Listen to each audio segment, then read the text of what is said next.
Hi everybody, welcome newcomers and Salonistas to the salon this evening. I'm Marty, I'm the founding director of the salon, and it's great to see you all here. Please, as I say, make sure you've got something to drink and relax and enjoy the evening ahead.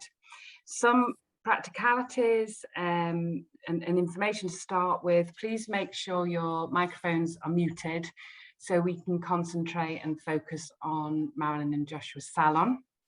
Please feel free, though, as I said, to put your cameras on so we can see your faces. I mean, the time of online has been tricky because sometimes we feel like you're not out there, but I can see you, which is great. Megan and Holly will provide any links that might be of interest in the chat, and there will be an opportunity for questions at the end of the salon. The Salon, for those who are newcomers, is a compassionate initiative whose purpose is to provide a home and community around new and established authors and poets and those whose work relates to compassion and well-being. It's a place that has enabled many people now to connect, to inspire and support by using books and poems to consider various aspects of our human existence in a fragmented and challenging community. You can find more details of the Compassion Salon at www.compassionsalon.co.uk. That will go in the chat because I probably just confused everyone. And please like us on any social media that you use. We are there somewhere. And our Eventbrite space, and please give us permission to send you further information, because you do have to tick to allow us to do that, to be alerted to future events. And good news today, some of you may have received our first newsletter, which is wonderful, so please get in touch if you haven't got that. All our authors' books can be purchased from the bookshop.org, which means that local bookshops receive 10% of all books sold. So please keep us in mind, because we really do want to keep the salon inclusive and free. We're also supported by Lighthouse Books in Edinburgh. Lighthouse Books is a woman-led independent community bookshop, and they have a Compassion Salon corner, which is wonderful. That has most of our salon books and some signed ones. Alongside acknowledging the support of Lighthouse Books, I'd like to thank the Royal Society of Arts Scotland, who we collaborate with 4 joint salons a year, and who has also provided us with our virtual home. So thank you so much for that. And the University of Edinburgh Chaplaincy, in particular, Reverend Dr. Harriet Harris, for their and her continued sponsorship and support. Thank you. So tonight we are delighted to be part of Leeds Festival of Kindness, Compassion and Wellbeing, and to be supporting Compassionate Edinburgh, both of which are promoting and celebrating compassion in their cities, and here in Edinburgh, which I can see out of my window right now. So we will send you further info about Compassionate Edinburgh in our next newsletter, and the link is in the chat. So this evening's salon is the second of 2 salons focusing on how we can integrate compassion into our work, cities and lives. And as many of us are aware, there's a rapidly expanding evidence base for the use of compassion to transform society, including our educational environments and cities. So our last salon addressed how we integrate compassion into our university curriculum. And tonight we consider the compassionate city. And for all of those involved in creating a compassionate university and a compassionate Edinburgh, we're going to be listening very closely tonight to Marilyn and Joshua. So to tonight's conversation, to tonight's salon with Marilyn and Joshua.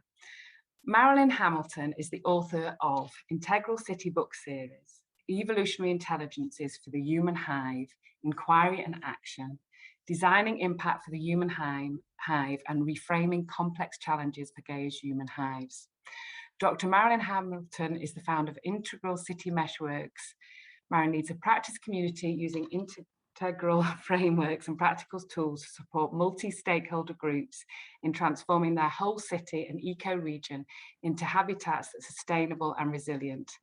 Her integral city approach incubates transformation strategies for city staff, civic leaders, civil society, entrepreneurs and community participants that integrate their contributions with purpose, place, priorities, people and planet. Joshua Malkin is a systems convener, social artist and designer who works with systemic change projects in culture, economy and politics. He's co-founder of Kinder Leeds, the Leeds Festival of Kindness, Compassion and Wellbeing, Kind's Leeds Festival, and is a member of a small holistic think tank, Wholest Earth. So all our salons begin and end with a poem, and this evening Joshua and Marilyn will be providing and discussing theirs. So without further ado, I will hand you over to Joshua and Marilyn, and Joshua is going to begin with his poem. Thank you, Joshua. Over to you. Thank you, Marty. It's a real pleasure to be here. It's great to be part of a community that's committed to a shared purpose. And I want to read a piece of writing, you could call it a poem, by a really wonderful friend of mine who I met when I was at Leeds Art College and he was at Leeds University, but he lived in Edinburgh for a long time and was a practitioner at a complementary health centre called Wellspring before he moved to Canada and became a scholar of Chinese medicine and Chinese wisdom, particularly Taoism. And this little piece is called The Meeting Place. His name was, sadly, he died just a few months ago. I shall miss him dearly. His creativity and his humor and his insight. His name was Ahmad Anthony Miles, and he changed his name to Ahmad because he had an epiphany. He basically was given the Quran in a dream, and he changed his whole philosophy to one of a contemporary version of Islam. And this poem is called The Meeting Place, and this is how it goes. The meeting place does not exist until you go there. It has no form, so it's a field of infinite potential. If we meet what is, without agendas, without judgment, what unfolds rises to its highest potential, and the meeting place is everywhere. My interpretation of that is that by sensing, by being, by becoming aware, by being with,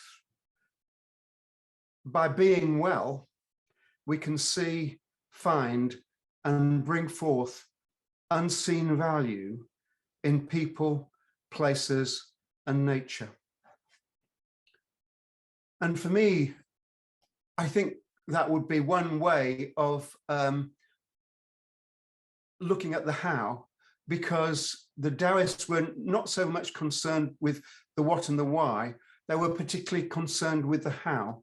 And of course, they were all about how we can align with the Tao and its ephemeral nature.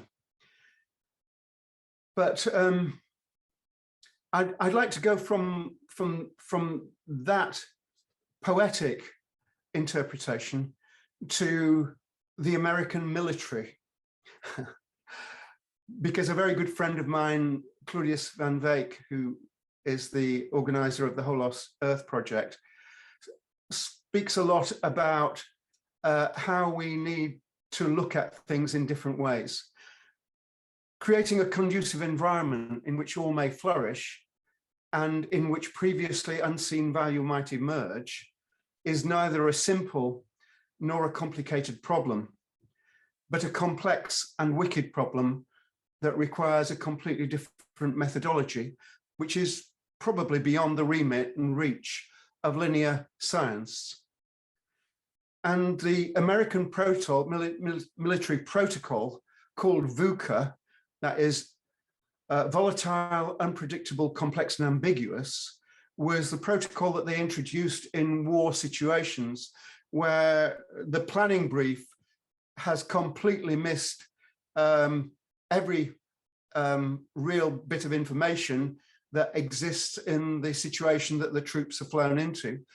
And that protocol was developed with complexity science to identify the variables, and then to create a methodology by which they could actually make meaning and actually arrive at solutions, even though they didn't have proper information. And that was about making alliances and collaborating with people of all different kinds, whether they were on your side or not, to create a conducive and context in which coherence could emerge. And I'm suggesting that we're living in a VUCA world, a turbulent world where even the smallest change can suddenly create a domino effect. And being able to orient ourselves in that kind of world is very much about making alliances and collaborating with people who share our values. And in a way, that's what the Leeds Festival of Kindness, Compassion and Wellbeing is about. And perhaps looking at what we were trying to deliver in the festival, we came up with a theory of change. And our theory of change was basically called 7P, 7 words beginning with P. First of all, it was about the perspective. We were absolutely convinced that a perspective that combined kindness, compassion, and well-being had real value. And a lot of it was out there that hadn't been realized. The second P was practice. We definitely didn't want to just talk. We wanted to walk the talk from the basics, from the foundation of actual practice. And of course, there are many different practices. Many of the people involved in the Leeds Festival are involved with compassionate leadership training. Andy Bradley, Angela Green, and David Midgley in particular are all involved in delivering compassionate leadership practice and listening circles. Then the third P was platform. We needed a platform from which we could be heard and seen, and that was the festival itself. And we got a big shock when we did our first festival, not this year, but last year, because of the pandemic, and it all had to go online, and we didn't quite know how to do it, but we had a great technical support volunteer, Nick Cragg, who made it all happen for us, and we've learned an awful lot from that. And the fourth P was partnerships. And I'm sure Marilyn will talk about that later, because that's a hugely important element of our project. Developing partners who can support you.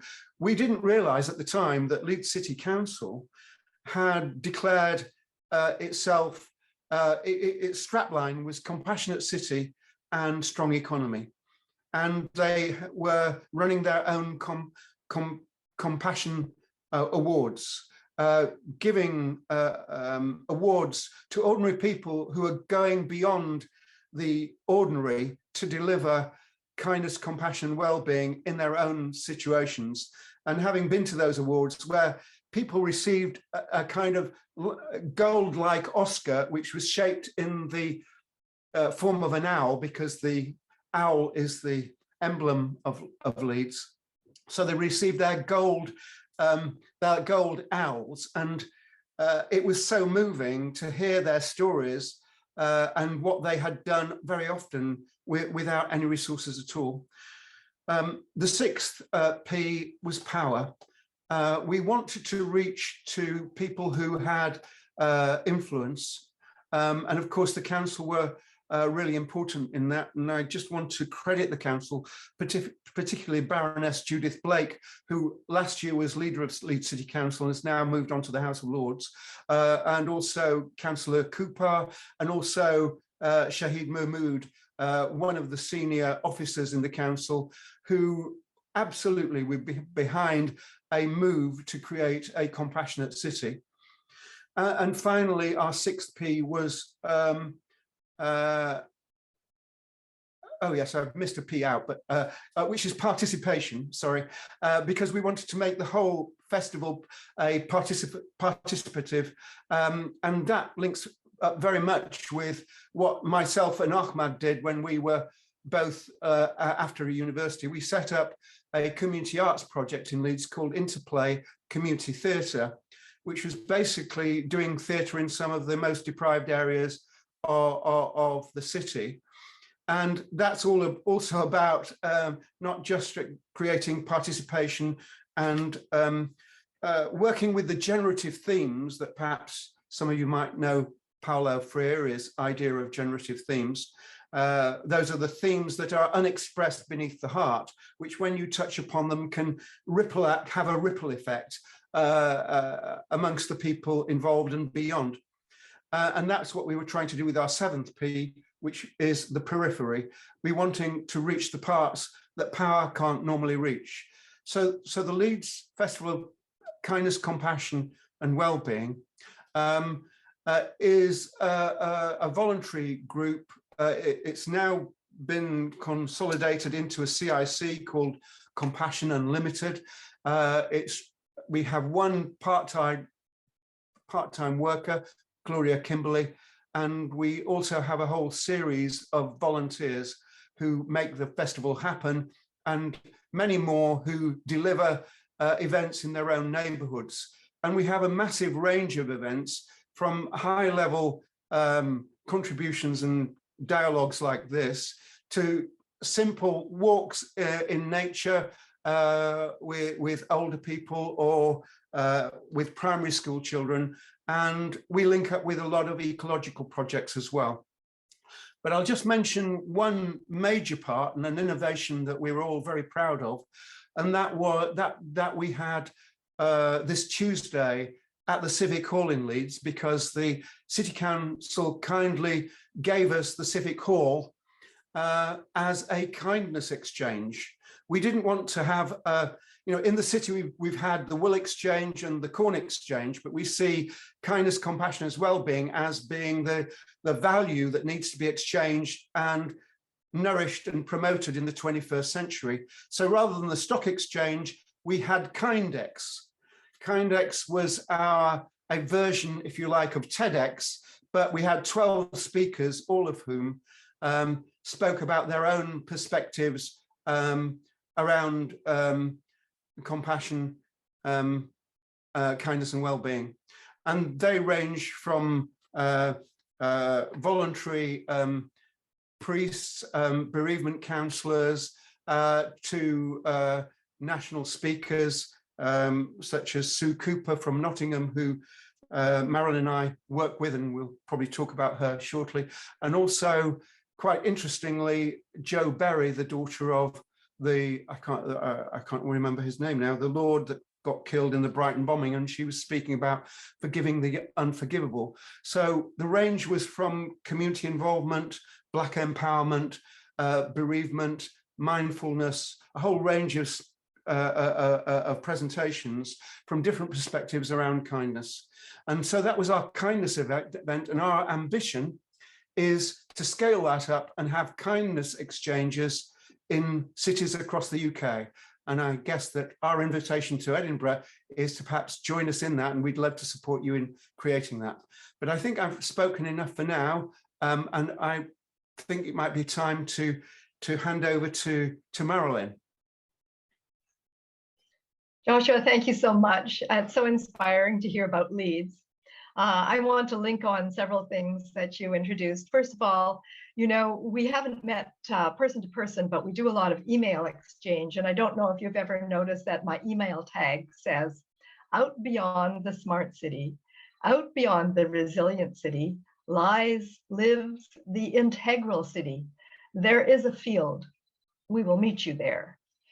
So it's a little borrowing from Rumi, Sufi poet. And yeah, it's a way that I remind myself that integral city, which is the framework that I use to think about cities that are living, that are whole, that are integral, that come from multiple perspectives, that are evolutionary, and that there is a spiritual field that holds us all. So, and I'm sure that embraces kindness and compassion. You also mentioned VUCA, and I don't know if you remember, but one of the books that I've recently curated has that in the title, Urban Hub 20, and it has the focus on change, city change in a VUCA world. So I'm going to put this in the chat.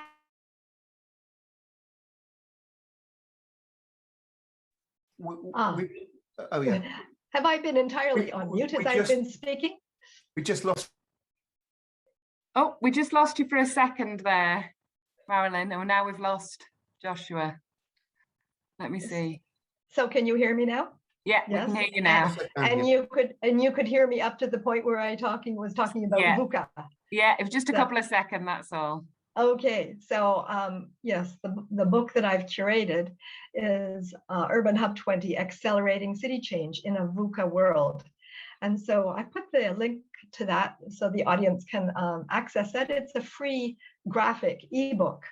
And so that means that everyone can check that out. And how it relates to our focus on compassion and kindness tonight is I ask people who work with me in the Integral City community of practice around the world to send to me the ways that they do that practice as coaches, as therapists, as environmentalists, as city planners.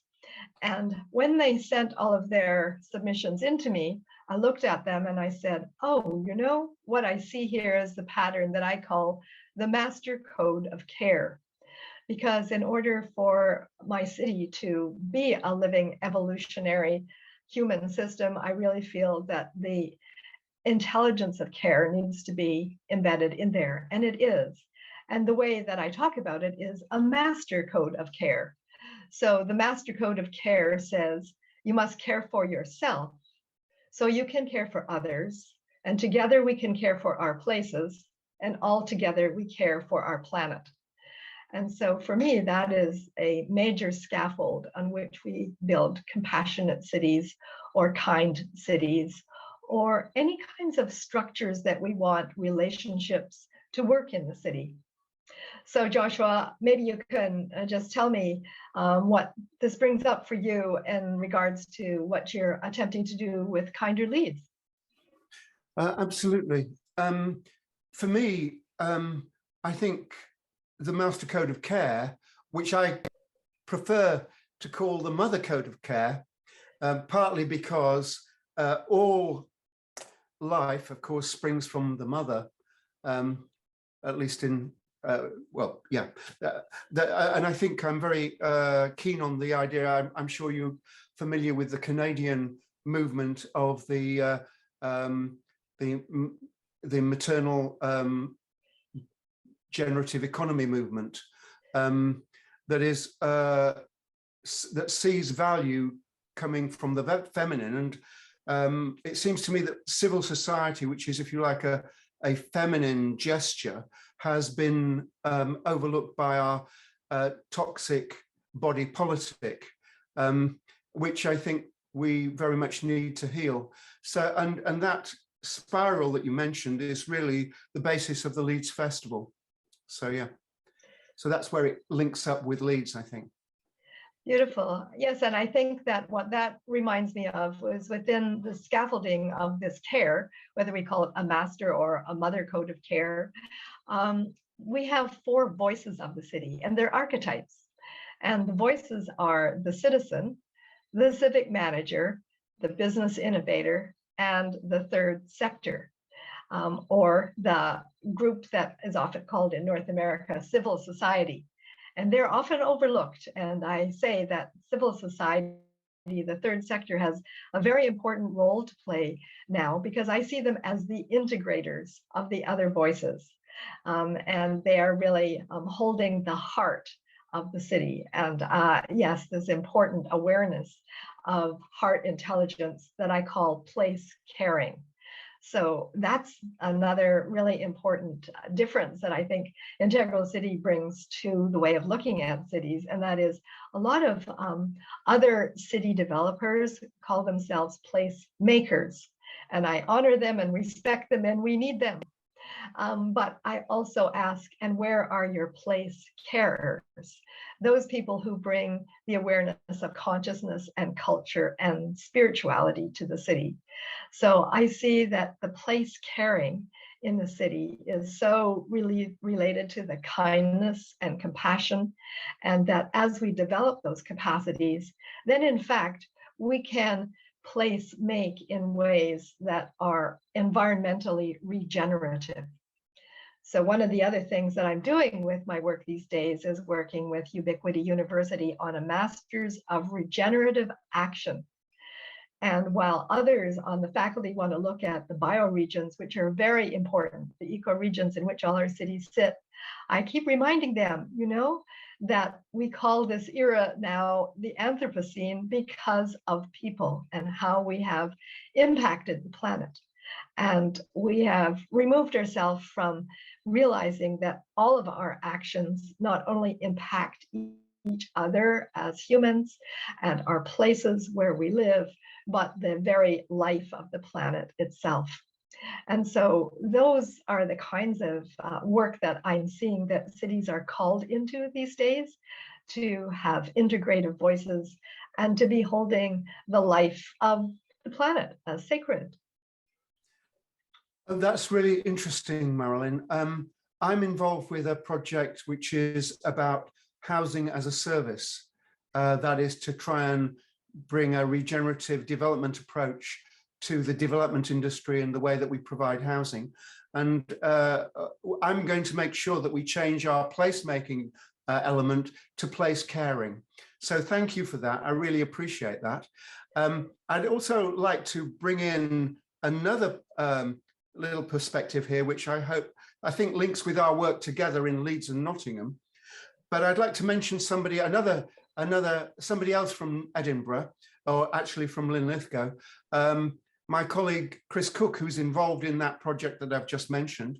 And he has a particular approach to not just housing as a service, but if you like, the hierarchy of needs.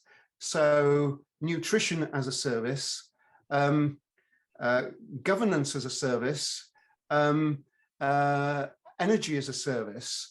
And what's really interesting about his methodology, which is a completely innovative methodology, is that he sees value in every place that hasn't been, if you like, seen or engaged with. So his model is about creating multidimensional mutual value agreements from all the actors in a particular space, which links up, I think, a little bit with what we're doing in Nottingham and hopefully in the future in Leeds, in terms of our Compassionate City group, and the idea that there is a missing layer of infrastructure between the levels of governments and levels of the market and even the levels of the voluntary sector and the ordinary citizens, in terms of a place-based social and environmental utility. And I'm very inspired by our work with Sue Cooper, who's working on wellbeing hubs as part of that with Peter Anderson and the Vocalize platform, which is an online democracy initiative. I don't know would that be a good place to move to say a little bit more about, Marilyn? Yes, I think that would be great, because actually Sue is involved in the course that I'm teaching now called Beyond Resilient: Inquiry, Action, and Impact in the Human Hive. And I've invited her. She's actually a graduate of the course. She took it in the spring, but she is going to bring Nottinghamshire as a case study into the course that I'm teaching now. I think we can put that also in the chat. And what that means is that she's going to bring in her 4 voices of the city, and we're exploring the youth voice in action as it contributes to the well-being hub of Nottinghamshire. So we're looking to see how the local experience of that can involve the citizens, their civic managers, their business innovators, and their third sector. And we found, as you and I have been involved in the conversations with representatives of those groups, that they can come forward, and we're going to actually interview them and discover what works for them. What do they see working in Nottinghamshire? What doesn't work? And what do they envision for the future? So we expect that they will discover in the interviews things that they didn't even know themselves. And as they listen to one another, then they will also get an appreciation of who else in the system is in the room, because I think you get the whole system in the room or around the table when you bring together these four voices. And I'm very excited that Nottinghamshire has grown from Sue's original impetus, which was MOM, Moments of Mass Mindfulness, that she managed to hold in the center of Nottingham and brought hundreds, if not thousands of people together to actually experience mindfulness. I could picture this, and I was just blown away to imagine that she was able to do this, because she not only had people grouped in a circle, but then there were witnesses of people who came along and didn't quite know what was going on. And I could imagine this is so powerful because it's a city-sized dialogue circle, and they were listening to themselves, listening to each other, and listening to a higher evolutionary impulse. So I just really think all of this contributes and is the basis for well-being. So I'm so happy to see it roll out from the mom to this youth voice in action. And as you mentioned, the Vocalize has been helping their community group called Positively Empowered Kids. Those are the sort of core group that's speaking to the youth voice in action. And I think that this is going to be able to ripple across north of England. And I know it already is showing up in Manchester at the Restored Monastery there. So there's already links between multiple cities. And I see that this is a way of making compassion and kindness contagious. This is the kind of contagion we need in the world right now. And the thing that I love about it, Marilyn, is that it works at so many different levels. It works at the personal level, the organizational level, and so on. And the fact that they've started through the Positively Empowered Kids group, which is the mums group, is hugely important, because mothers are the center of the family, and they're often the center of the communities. And I think that's a really great way to start. There's lots of, language and ideas and conceptual ideas, but a good place to start is with mum. And that was, of course, how Sue coined the acronym for her Moments of Mass Mindfulness became MOM. And I think you and I both participated in 2 Mother's Day events. One was for the UK Mom Mother's Day early in the spring, and then we did the one for the rest of the world. And both of them were just really so moving to find this impulse, this energy that is really the center, I think, the heart of compassion. As you say, mothers being the center of the family, I also think that they are probably the person in the family we look to learn about heart energy, heart intelligence, the expression of heartfulness. And I really value what she is bringing as a model, both in herself and in her practice, but also who she's attracting in a very beautiful, positive contagion. So starting at the grassroots level with mums and kids and families, with youth and other and education and so on. Essentially, what I see is happening is that this missing layer of infrastructure is gradually being built to create a coherence amongst many groups in the city. And in a way, we started at a different place. We started at the festival level, but we're going, if you like, towards Sue's model in Nottingham. So we're kind of integrating both of those. So I think in terms of creating compassionate cities, creating a network that's linked together is hugely important. And that's where the Vocalize online democracy platform comes in, because it's a way that people can find other people.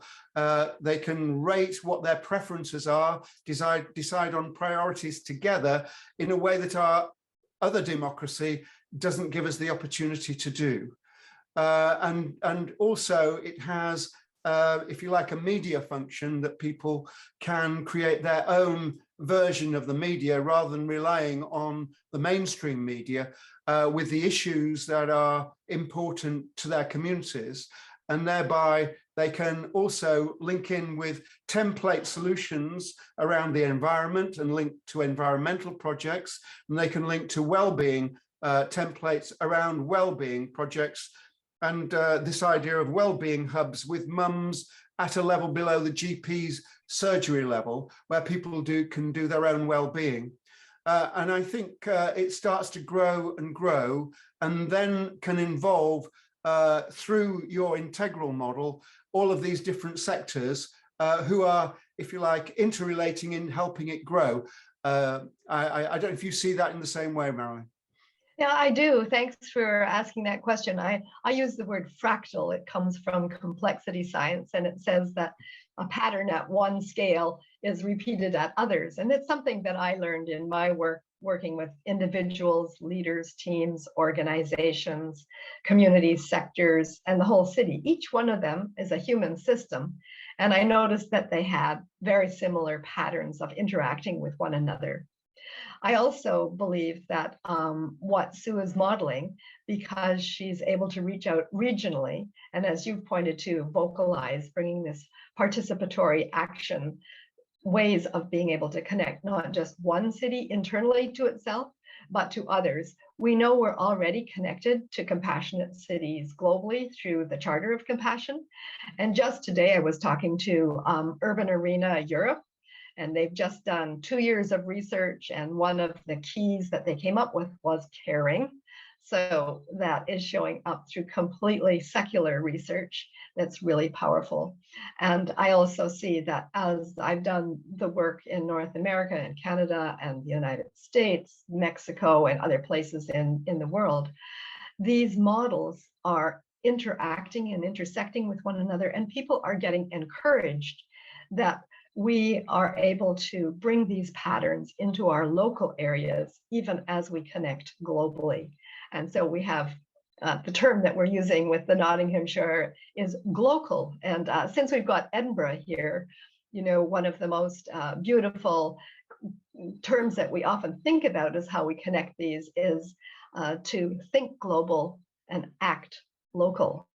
And that was created by an Edinburghan named Patrick Geddes. In the 1890s, he actually said that.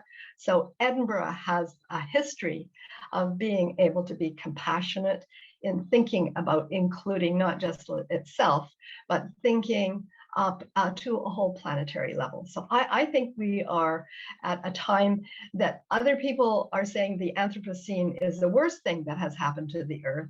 But I even propose that James Lovelock, who says that Gaia herself, the planet, is the living system, he says that humans are Gaia's reflective organs. And I have to remind myself the first organ to be born is the heart. So I'm thinking there's science and spirit that are connecting us all these days. That reminds me of, I think what we're doing together is we're creating a new narrative, a narrative which is beyond the old stories, the old isms. The person who introduced the Leeds Festival last year was Satish Kumar, and I remember talking to him on one occasion, and he said, when isms become ists, they become wasms. And what we're in this space where all of the old ideologies don't fit the needs that we need and what we need to create together.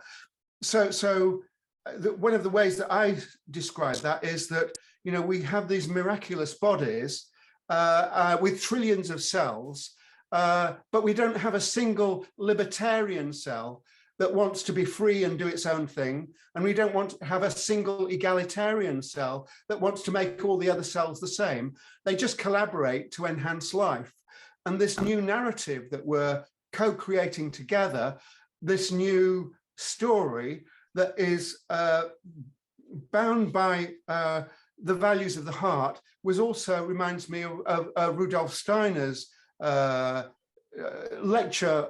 He has a little lecture called Love and Its Meaning in the World, in which he said there are only three powers in the human world. One is cleverness, one is might, and the other is love. And humanity's purpose, effectively, is to align the first two with the third. And it seems to me that's the space that we're involved in now.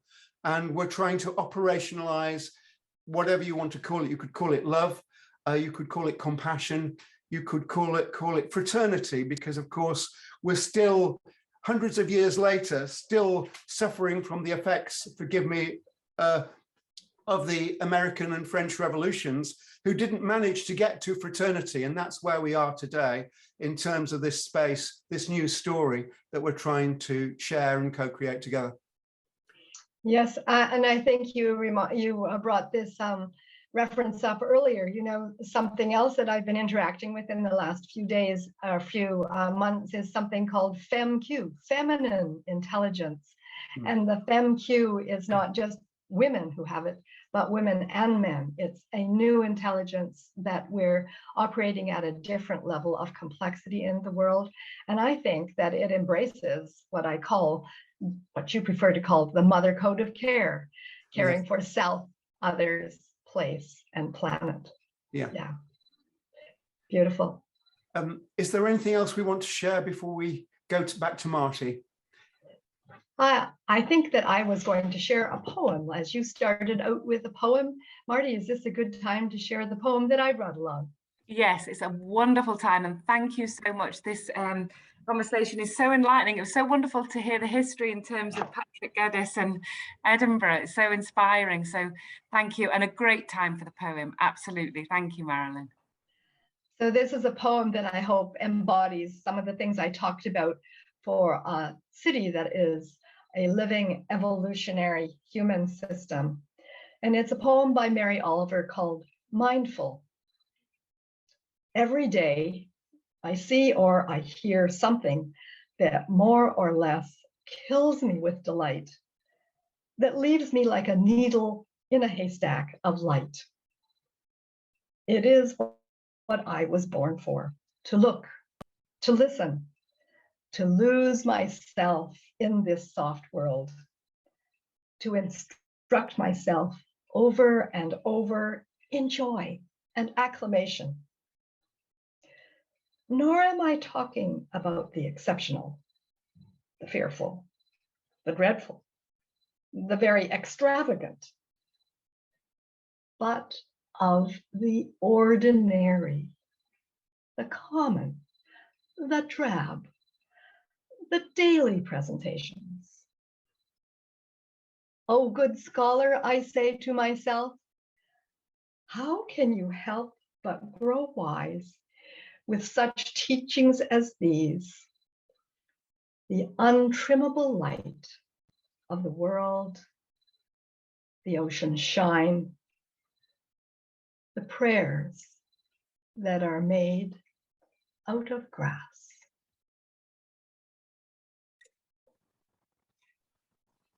Marilyn, thank you. That is so moving, actually. So moving. Thank you. And sometimes we talk about the simple things, and so nice to end, you know, grass. I mean, that's just completely wonderful. I'm going to hand over now. I want to say thank you again. I could spend a whole half an hour saying thank you, so I'll do it briefly. Thank you. We're going to try and hand over to questions now. So if everybody could, or anybody could write in the chat now, you should be able to do that to ask questions. And it'd be really nice and interesting as well to see if there's anyone here from Leeds. And if there is, let's see your face in a bit of a wave, because that would be great to feel like there's some people from Leeds here, so please ask questions in the chat, and we'll give you time to do that. I know that our wonderful Reverend Dr. Harriet Harris is here as always. She's our salonista from the beginning, and there's some other faces as well that I can see that have been here to every single salon, including Kim, I think hasn't missed one yet. So hi guys. So Harriet, I think you have a question for Joshua and Marilyn.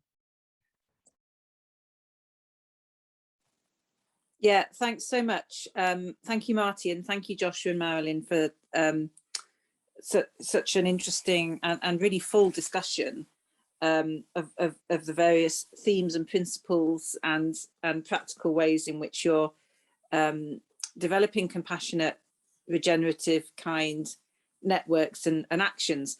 And so my question really is do you come up against barriers? Do you come up against people who don't, who don't get this, or who obstruct it? And what are the nature of the barriers, and how do you manage those? Marilyn, do you want to go first on that, or would you prefer me to? Oh, go ahead, Josh. Your mic was open first. Okay, well, I don't have any particular, nothing particularly comes to mind immediately, just to say that I think it's the nature of life. That, again, going back to my friend Ahmad's poem,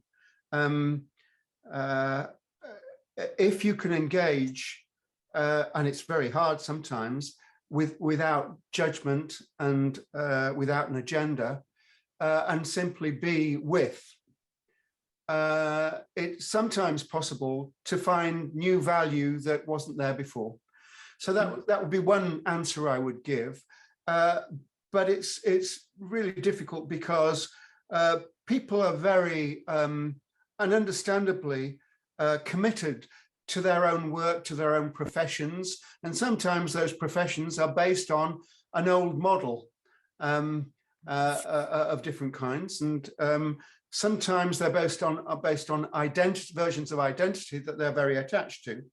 And to create a new harmony, we have to let go of our, if you like, our oppositional nature. And diversity will always, I always say that it's important in these kinds of spaces to have more questions, because there is wisdom, as much wisdom in the audience as there is on the stage. So it's not just about sages on stages, it's about harvesting the wisdom in the audience. And it's not necessary that everybody agrees. We can disagree well, and we can work together with that. And sometimes that will block some things happening.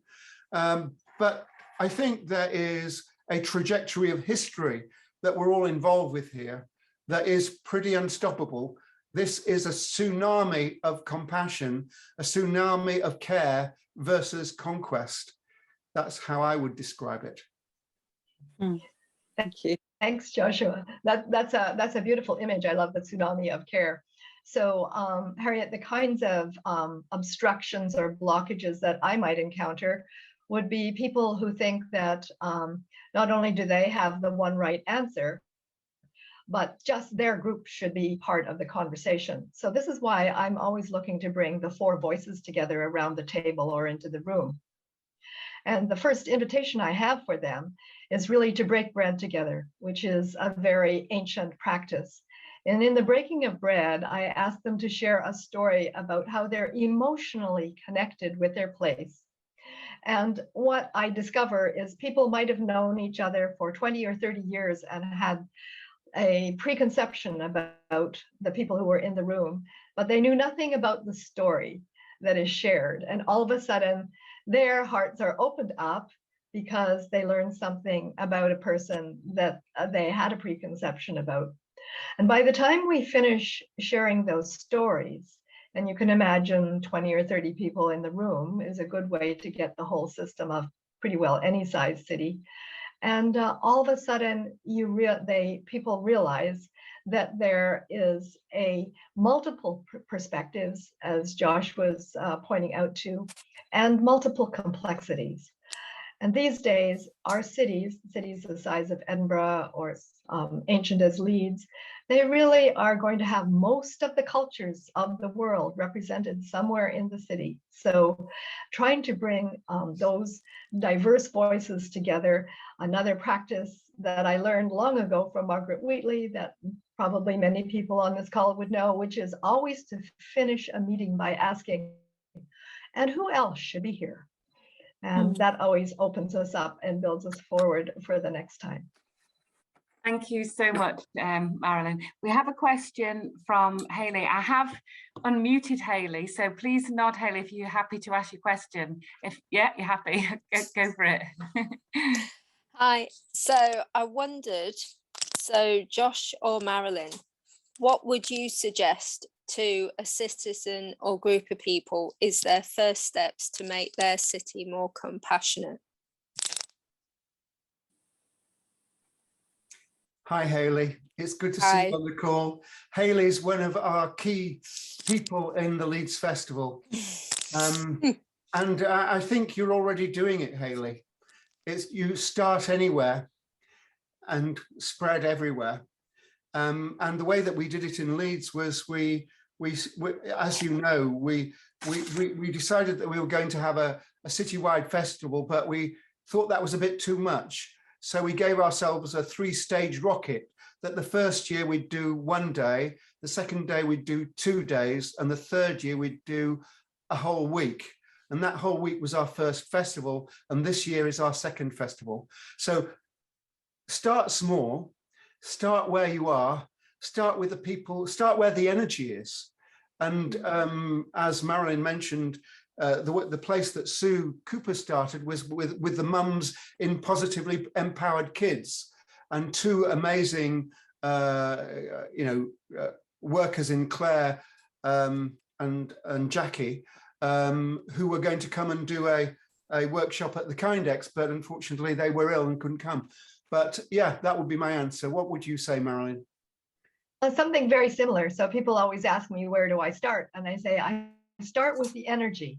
So show me where the energy is, and it could be with any one of those 4 voices, and then follow where it leads. So find the energy, follow where it leads, and amplify it.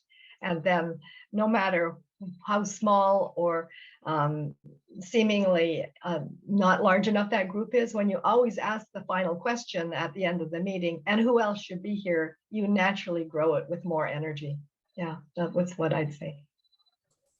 Thank you so much. I'm really listening intently because I'm loving the tsunami of care, firstly, and also start anywhere, spread anywhere, because I felt that very much as well in the salon. That the tagline for the salon is "Little by little, one walks far," and we're all very enthusiastic and want to change the world instantly. But it's that ability to be able to take a big deep breath and think, "Let's begin." I think for me. Let's just start at least. So Hayley, it's really great to hear you, asking that question when you're doing it. I think there's some part for me of acknowledging within ourselves what we are doing and what is happening. And I suppose my question, if I can ask one, Joshua and Marilyn, is when we have so much to celebrate already, we have so many examples of compassionate practice across our world, across our cities. How do we, and maybe you've answered this, but how do we highlight that? How do we bring that together and highlight and celebrate the amazing things that are already happening? So that's my question. One of the, if I could just maybe start on this one, Josh, and you can catch up. One of the things I always look for, one of the things I always look for is where can we create a feedback loop? And in days when we had community newspapers, I always looked for them to become involved and not to report on conflict or adversary, but to report on these stories that you're referring to. But these days we do have ways of using social media and also platforms like Josh introduced before around the Vocalize, which has the capacity to have an online community newspaper where you can report on all of the engagements and the projects that are working on. And so I think being able to just encourage the stories to be told and to use any excuse to give those feedback loops and keep inviting people into the conversation. Here at Findhorn, we're doing that these days by having story circles. And we do have our Rainbow Bridge that even through the entire pandemic, we've continued to publish weekly online. And I know it's just a major way of people keeping connected. And that's really what the secret is. That's what living systems do. That's what forests do. They have all of their roots interconnected. That's what mycelia do. All of their hyphae are interconnected. And that's what we have to do, is connect through the stories and meaning we make out of our stories. Josh, what would you have to say? Well, I'd like to just, say a little bit about what you've just mentioned, which is absolutely crucial, because at the moment, what I find is that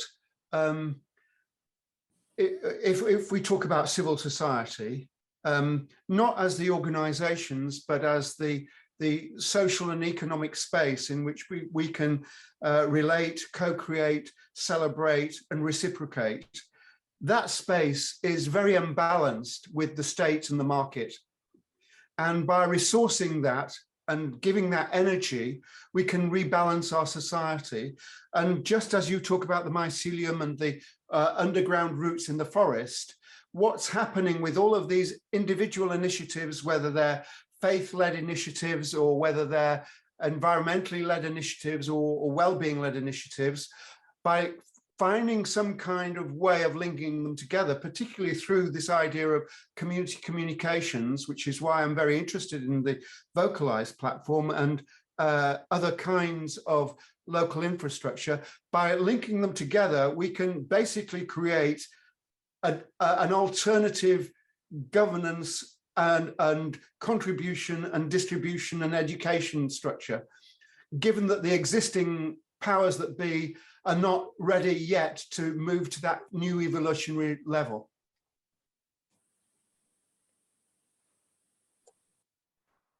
Thanks, Joshua. Thank you so much. I'm just noting, if anyone, because we haven't got too many questions in the chat, so please do write in the questions if you have any, or raise your hand because I'll see it. And note as well that there are a few people here involved with Compassionate Edinburgh. I've just noticed actually that I've also spelt compassion wrong on my name. I'm comma passion, which is interesting. So sorry, I just noticed that there. But I know that there's a couple of people who are very invested in Compassion in Edinburgh, including myself and Harriet, but also Neil Walker is here and Mary Catherine. I wonder if you would like to comment or discuss with Marilyn and Joshua your own experiences of compassion within Edinburgh.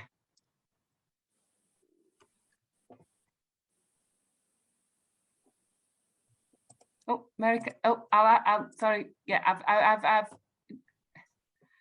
unmuted you, Mary Catherine, if you'd like to speak. We were trying to unmute myself at the same, we were both doing it at the same time, sorry.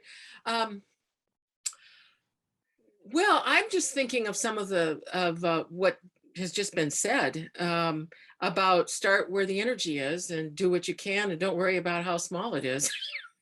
And then reach out and connect with whoever else is doing whatever they're doing and try to stay connected. That's really my, I completely agree with that. And the idea of telling stories. We haven't gotten to the point where we're doing a lot of stories, though we did have a webinar last year, sponsored or hosted by the Charter, in which we did gather together about 7 different people, and Harriet was one of them, being able to talk about some of the good things that are going on. Now, it was a webinar, which is just all talk and people listening without a lot of interaction, but it was a start. And then we had a Compassionate Edinburgh workshop with the Firestarter Festival, and a few more people became more involved. But it's been, in my opinion, it's been more like getting the kindling together, finding out what's already got a few sparks, blowing enough but not too much to help keep it going. And then gradually we've got, you just connect with more people. So that's all I can say right now, is just try to stay connected as much as possible, and hope and trust and do what you can and not be attached to the outcome. Neil, I don't know. Do you have something you'd like to say? I think Neil's fine. He's just listening in tonight, which is absolutely absolutely fine. Joshua and Marilyn, do you have anything any more? You know, you've given us so much wisdom tonight in our journey, especially in Edinburgh. So I'm just, if someone does want to ask a question, please put your hand up. But if you could just, Joshua. Oh, there you are, Harriet. I can see a hand. Yeah. Sorry. Yeah. No, I didn't put it in the chat, but I wondered if it might be a question more for Marilyn, but please, both of you, to say a little bit more about story sharing, because sometimes it's, well, as you know, it can be really hard if you're bringing people together who are really not trusting each other. I just wondered if you could say a little bit more about how you manage, how you encourage that opening up and the building of trust. Yeah, that's a good question. So if we're thinking about a place like Edinburgh or Leeds, I look at those voices that I mentioned, and I usually think about them in 2 groups or 3 groups. One is the thought leaders. The second group are the citizens, and the third group are the policymakers. So there are ways that you can use themes for those stories that start to bring a perspective of the whole. So it depends on where your interests are. You can sort of start anywhere with the themes, but you could say environment and health, or education and community, or you could say a combination of economy and ecology. So I've done all of those themes and a few more. And when you engage not just one conversation, but you set up a series that brings thought leaders and then citizens and then policymakers together around those themes, then you start to build some progression. When I've worked with cities over a long period of time, it's actually taken years. So thinking about what Mary Catherine was sharing, a couple of meetings is good. And it's probably like the old saying, once is not enough. So if you can discover what the themes are that are attractive to you, and I think this is something that Leeds is doing, that Josh has brought this in as setting up a purpose for the city and trying to discover how can we build either a well-being hub or some way of us really supporting that purpose of the city. Then these progressions of telling stories, not just telling stories together, but working out. I like to sort of use a very general design, which is to discover in the stories, well, what's working well around here? There's always something working well.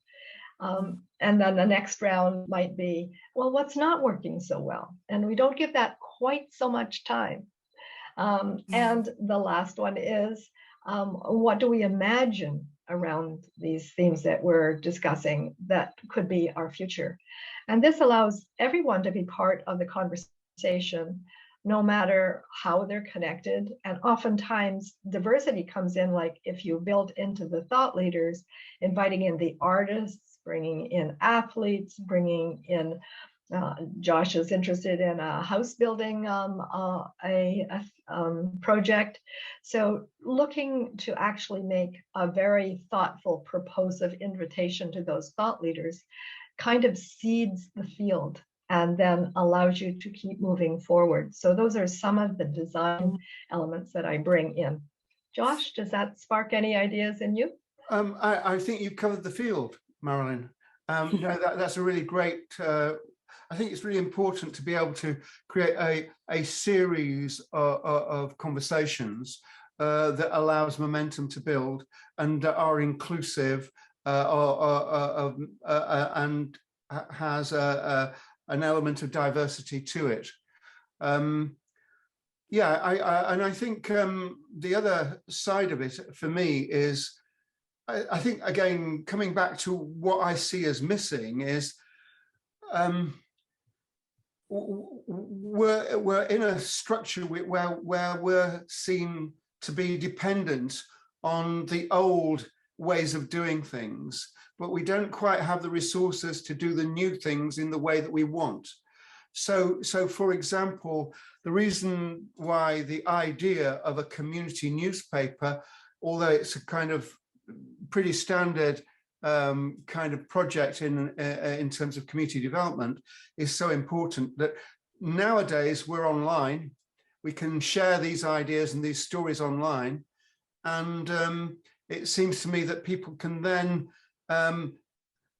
move into a space of hope, because I think in the time that we're living in, it's very easy to be pulled back by fear and a kind of a negative view of what's possible.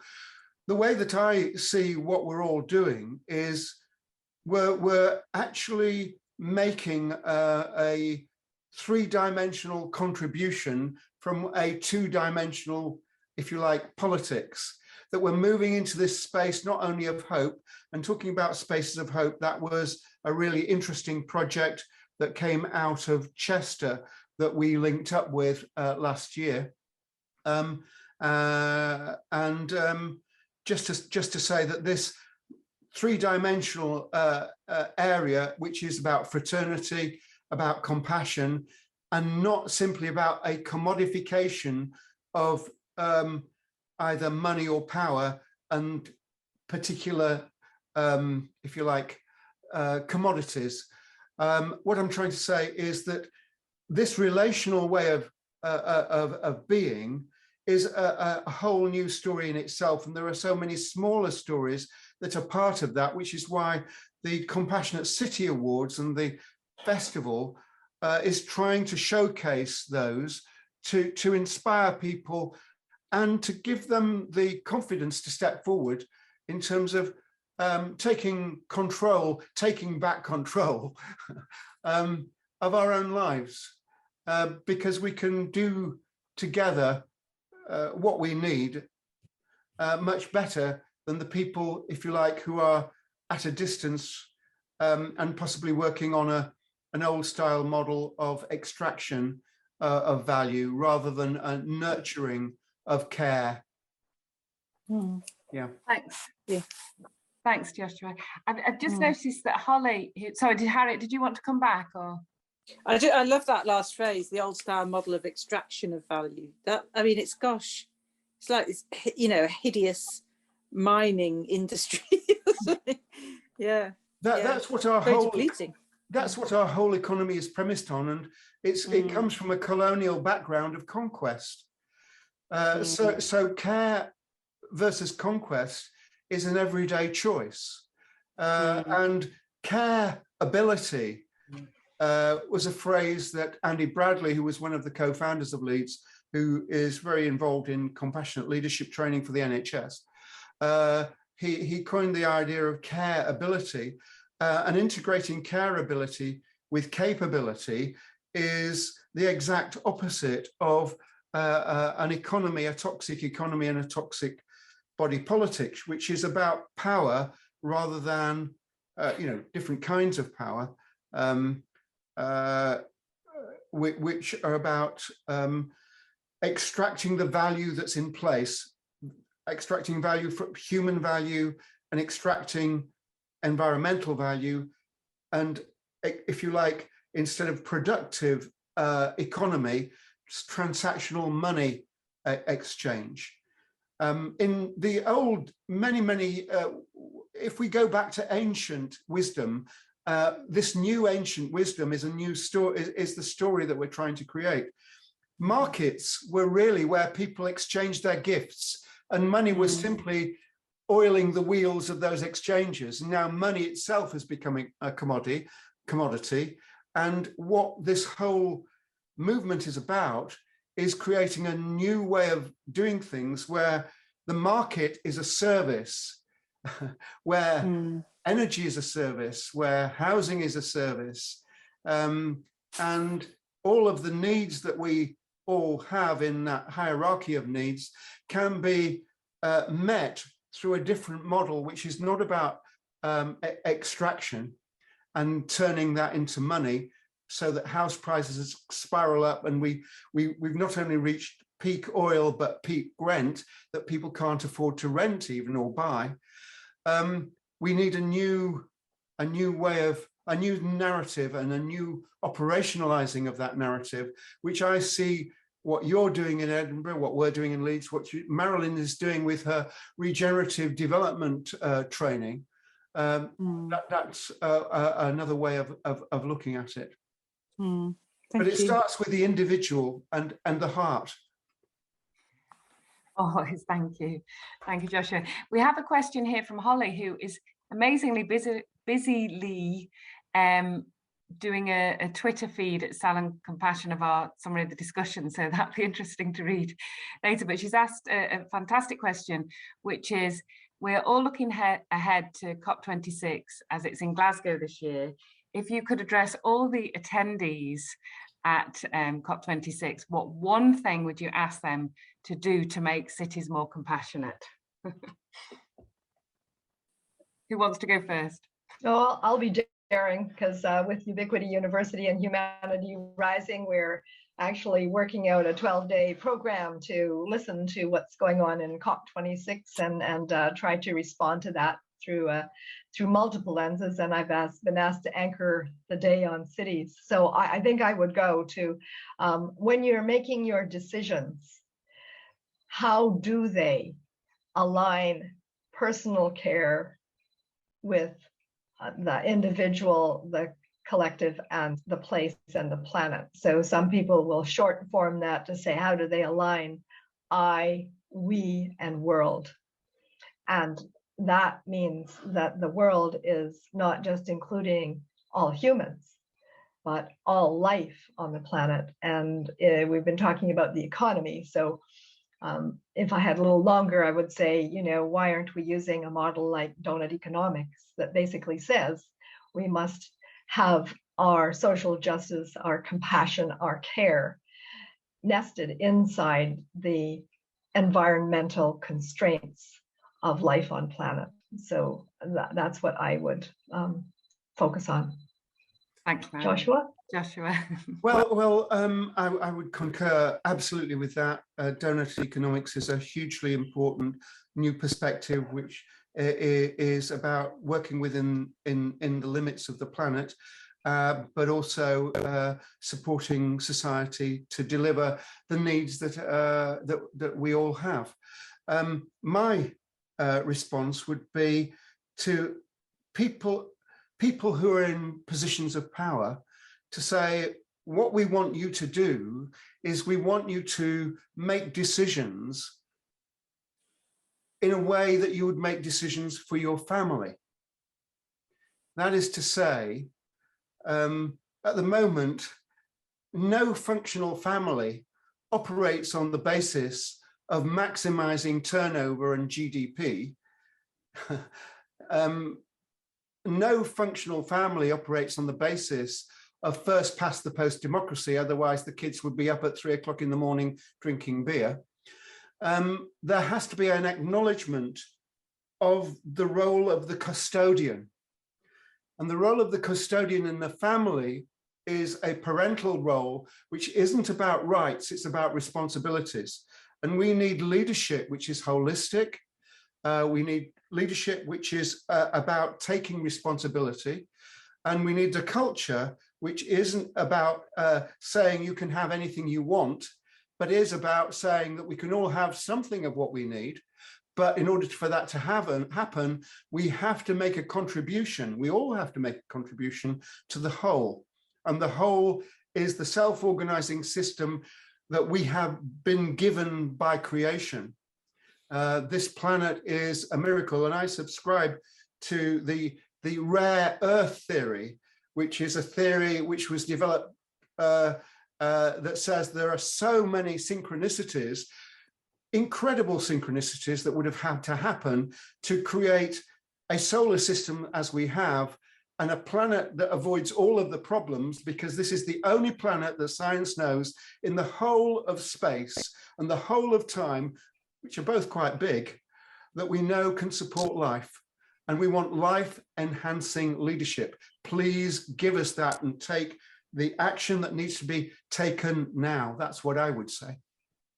And I would even add maybe something to consider for whoever has the joy of facilitating that conference, because I was listening to another Edinburgh event earlier in the week where IFF was interviewing Adam Kahane.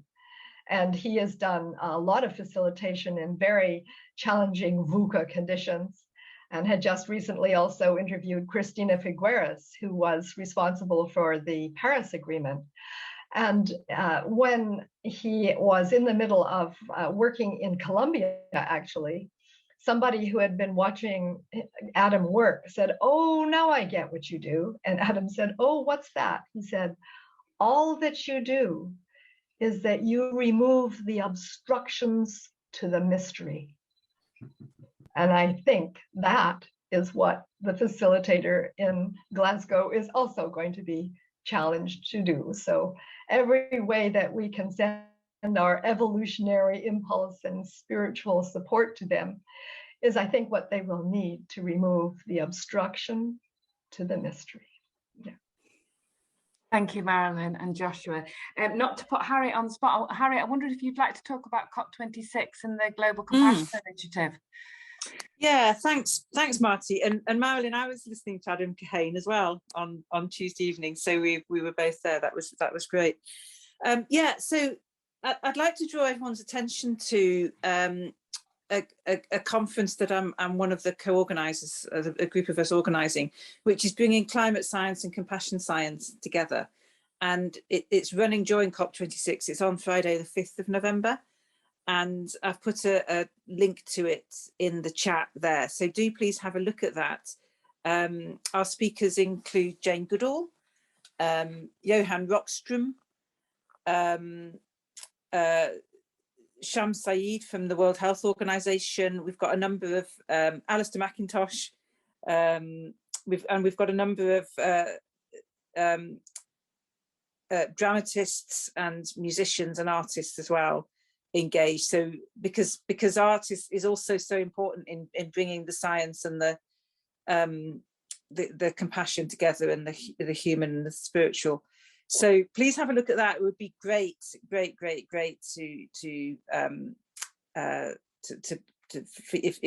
you got involved, and to link it up with the compassionate cities and compassionate places movement would be really terrific. We're really interested in compassion as a force for change, and we all want COP26 to be something where we are changed and our behaviours change, and we really can start to make a difference for the planet. So I would be delighted if people will come along to that and also help to promote it. So thanks, Marty. Thanks, Harriet. And we'll put some stuff on our website and tweet around about that as well, because I think it's really important.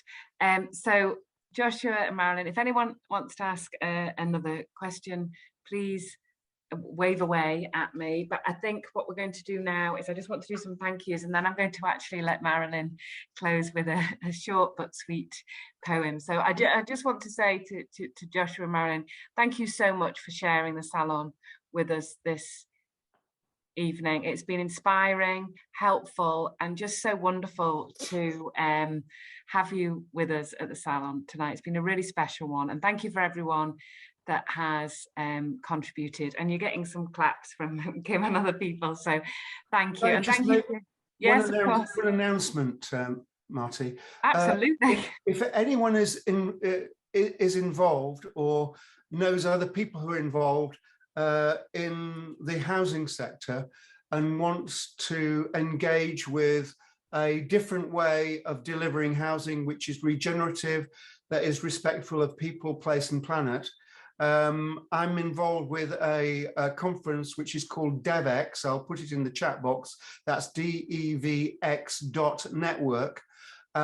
We were looking for regenerative practitioners who are into new economy and new sustainable forms of construction and land use.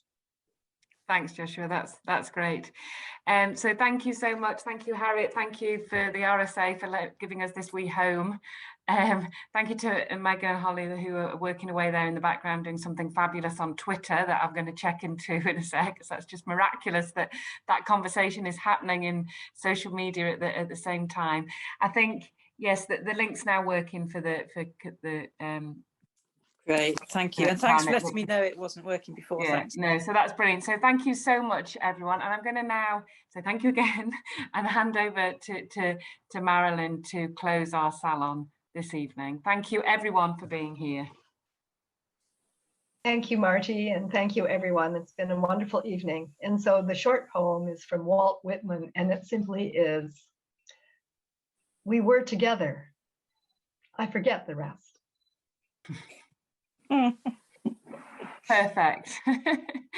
Thank you. You're getting lots of hearts and claps. Absolutely perfect, Marilyn. And that's exactly what we're doing here. So thank you so much from all of us here. And hopefully we'll bye, Kim. Bye, everyone. And thank you. Namaste. Thank you.